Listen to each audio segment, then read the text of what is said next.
మేలు కలుగు మార్గమేది అని అడిగి అందులో నడుచుకొనుడి, అప్పుడు మీకు నెమ్మది కలుగును. ఇర్మియా గ్రంథము 6వ అధ్యాయము 16వ వచనము.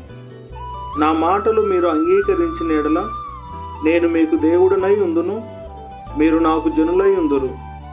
మీకు క్షేమము కలుగునట్లు నేను మీకు ఆజ్ఞాపించుచున్న మార్గమంతటి మీద మీరు నడుచుకొనుడి. మీరు యెహోవాకు భయపడి ఆయన సేవకుని మాట వినవలెను. వెలుగు లేకయే చీకటిలో నడుచువాడు యెహోవా నామమును ఆశ్రయించి తన దేవుని నమ్ముకొనవలెను. చీకటిలో నడుచు జనులు గొప్ప వెలుగు చూచుచున్నారు. మరణఛాయ గల దేశ నివాసుల మీద వెలుగు ప్రకాశించును. ఆయన వెలుగులోనున్న ప్రకారము మనమును వెలుగులో నడిచిన ఎడల మనము అన్యోన్య సహవాసము గలవారమై ఉందుము. అట్టి ధన్యకరమైన నడిపింపు దేవుడు మనకు దయచేయునుగాక. ఆమేన్.